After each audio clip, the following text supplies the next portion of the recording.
दोस्तों, हम सब ने बरमूदा ट्रायंगल की बहुत सी स्टोरीज सुन रखी हैं। बरमूदा ट्रायंगल समुंदर का एक बहुत ही बड़ा हिस्सा है जो असल में अटलांटिक ओशन में पाया जाता है। बरमूदा ट्रायंगल अपने मिस्टीरियस फिनोमेनास की वजह से पूरी दुनिया में बदनाम है, जहां से गुजरते वक्त शिप्स और एयरप्लेन्स का कांटेक्ट अपनी बेस स्टेशन से अचानक टूट जाता है और वो हमेशा हमेशा के लिए गायब हो जाते हैं। साल 1945 5 दिसंबर को यूएस नेवी के 5 बम्बर जहाज फ्लोरिडा से टेक ऑफ करते हैं। इस उड़ान को कहा जाता है फ्लाइट 19। इन फ्लाइट्स में 14 क्रू मेंबर होते हैं। ये पांचों जहाज फ्लोरिडा से ईस्ट की तरफ उड़ान भरते हैं। सब कुछ ठीक चल रहा था, मौसम भी बिल्कुल साफ था, लेकिन उड़ान भरने के 2 घंटे के बाद इनके स्क्वाड्रन लीडर रिपोर्ट करते हैं कि इनके कंपस में प्रॉब्लम्स आ रही हैं। इनका कंपस काम करना बंद कर देता है। ये अपना बैकअप कंपस निकालते हैं, लेकिन बैकअप कंपस भी फेल हो जाता है। मौसम अचानक बहुत ख़राब हो जाता है, बिल्कुल अंधेरा हो जाता है। उस वक्त कहा जाता है कि ये प्लेन्स 370 किलोमीटर ईस्ट में थे फ्लोरिडा के, और इसके बाद ये पांचों प्लेन्स हमेशा के लिए गायब हो जाते हैं। आज के दिन तक पता नहीं चल सका कि ये प्लेन्स कहाँ पर हैं या इनके साथ क्या हुआ।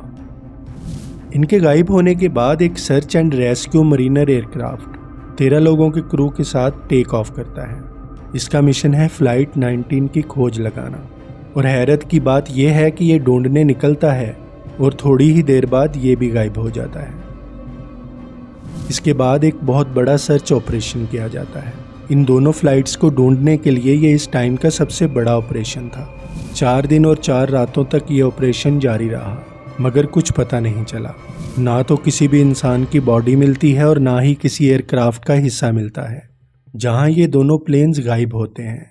इस एरिया को हम बरमूदा ट्रायंगल के नाम से जानते हैं। बरमूदा ट्रायंगल को समुंदर का बहुत ही मिस्टीरियस हिस्सा कहा जाता है, जहां पर 75 से ज़्यादा बोट्स और 50 से ज़्यादा जहाज गए और गायब हो गए, जिनका आज तक कुछ पता नहीं चला। यह ऐसा एरिया है जो अमेरिका में फ्लोरिडा से लेकर प्यूर्टो रिको तक और बरमूदा सिटी तक एक ट्रायंगल की शक्ल बन जाता है। आज से 500 साल पहले 1492 में क्रिस्टोफर कोलंबस जब नई दुनिया दरियाफ्त करने निकले थे, उन्होंने रिपोर्ट किया कि जब वो इस एरिया से गुजर रहे थे तो उनका कंपस काम करना बंद कर गया, और एक रात उन्होंने जब अपने जहाज से आसमान की तरफ देखा, उन्हें एक रोशनी दिखाई दी जो आग के गोले जैसी दिख रही थी। क्रिस्टोफर कोलंबस ने देखा वो आग का गोला आसमान से समुद्र में गिरता हुआ। यहाँ से स्टार्ट होती है ये मिस्ट्री। बरमूदा ट्रायंगल नाम पहली बार 1964 में इस्तेमाल किया गया। एक मैगजीन था आर्गोसी नाम से, उसमें एक आर्टिकल था जिसका नाम था द डेडली बरमूदा ट्रायंगल, और ये पहली बार था कि जब बरमूदा ट्रायंगल का लफ्ज़ इस्तेमाल हुआ था। और इस आर्टिकल के बाद बरमूदा ट्रायंगल की मिस्ट्री सबसे ज़्यादा पॉपुलर मिस्ट्री बन गई। इस पर बहुत सारी मूवीज़ बनी और बुक्स भी लिखी गई। इसके अलावा एक और हादसा हुआ था 1918 में यूएसएस साइक्लोप जहाज को लेकर। यूएसएस नेवी का उस वक्त का सबसे बड़ा और तेज़ रफ्तार शिप था। 4 मार्च 1918 को ये साइक्लोप 306 लोग लेकर निकलता है वाशिंगटन के एक शहर बाल्टीमोर से। यहाँ से ये जहाज़ रवाना हुआ ब्राज़ील की तरफ। कम से कम ये 9 से 10 दिन का सफ़र था।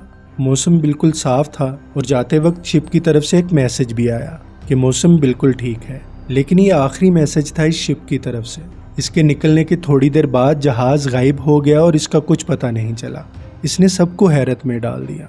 यूएस नेवी की सबसे बड़ी शिप, इतना बड़ा जहाज़ आखिर कैसे गायब हो सकता है।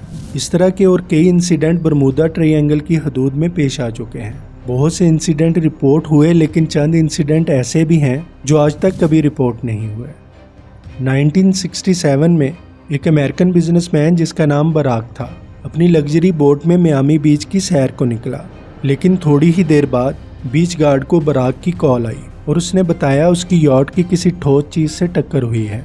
जब गार्ड्स वहां पहुंचे तो ना ही उनको कोई यॉट मिली और ना ही बराक का कोई नामो निशान था। ये राज भी बराक के साथ ही हमेशा के लिए दफन हो गया। बरमूदा ट्रायंगल की इस मिस्ट्रीज़ के पीछे क्या राज है, इसको लेकर बहुत सारी थ्योरीज बनाई गई हैं। कुछ लोग एलियंस पर डालते हैं कि एलियंस इन जहाज़ों को अपने साथ लेकर चले गए होंगे, और कुछ लोगों का ख्याल है कि समुंदर के नीचे कोई मॉन्स्टर है जो इनको गायब कर देता है, और बहुत से लोग ये भी मानते हैं कि यहाँ दज्जाल रहता है ये वाली थ्योरीज तो काफ़ी अजीब लगती हैं सुनने में, मगर हम कुछ और थ्योरीज पर बात करते हैं जो थोड़ी साइंटिफिक भी लगती हैं। अगर आप देखें कि दुनिया में सबसे ज़्यादा हरिकेन्स किस मुल्क में पाए जाते हैं, तो दुनिया में नंबर 2 पर यूएसए है, और यूएसए में सबसे ज़्यादा हरिकेन्स फ्लोरिडा में पाए जाते हैं, जो इसी एरिया में ही है। तो हरिकेन्स ज़्यादा फ्रीक्वेंसी से आते हैं इस एरिया में, जिसकी वजह से ऐसा होता है।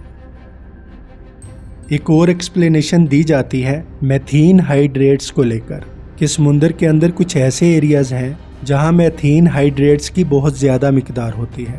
कुछ साइंटिस्ट ने तजर्बात से ये बात अखज़ की है कि जब मैथीन्स के बबल्स पानी में एक लिमिट से ज़्यादा होते हैं तो पानी की डेंसिटी कम हो जाती है, और जो बॉयंसिटी होती है एक जहाज़ की वो मेंटेन नहीं हो पाएगी, तो जहाज़ पानी के अंदर डूब जाएगा। जिस तरह नमक ज़्यादा होता है पानी के अंदर तो पानी की डेंसिटी बढ़ जाती है, तो फ्लोट करना आसान हो जाता है किसी भी चीज़ के लिए। जैसे कि डेड सी में इंसान समुंदर पर फ्लोट करता है क्योंकि पानी की डेंसिटी ज़्यादा होती है। यही चीज़ रिवर्स हो रही है यहाँ पर अगर मीथेन मौजूद है। मगर दोस्तों, आपको ये सुनकर हैरत होगी कि बरमूदा ट्रायंगल में कुछ भी पुरस्कार नहीं है। ये समुंदर का नॉर्मल सा हिस्सा है जहाँ इसी तरह के हादसात होते रहते हैं जैसे समुंदर के दूसरे हिस्सों में होते हैं। दोस्तों, आपने एक बात नोट की होगी, पिछले 30 से 40 सालों में बरमूदा ट्रायंगल में बहरी जहाज़ों के लापता होने की कोई खास खबर सामने नहीं आई, बल्कि एक रिपोर्ट के मुताबिक 2021 में समुंदर की 10 खतरनाक तरीन जगहों में बरमूदा ट्रायंगल का जिक्र ही नहीं है। 2022 में बरमूदा ट्रायंगल से 9,650 बहरी जहाज या कश्तियां गुजरी और इनमें सिर्फ 3 के साथ हादसा पेश आया।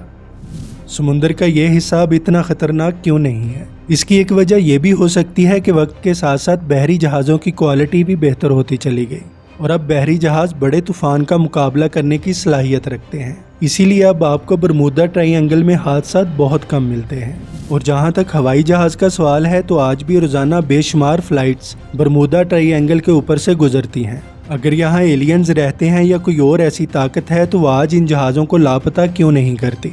अगर ऐसा कुछ होता तो आज भी बहरी और हवाई जहाज़ यहाँ से लापता हो रहे होते। उम्मीद करता हूँ आपको मेरी ये वीडियो पसंद आई होगी।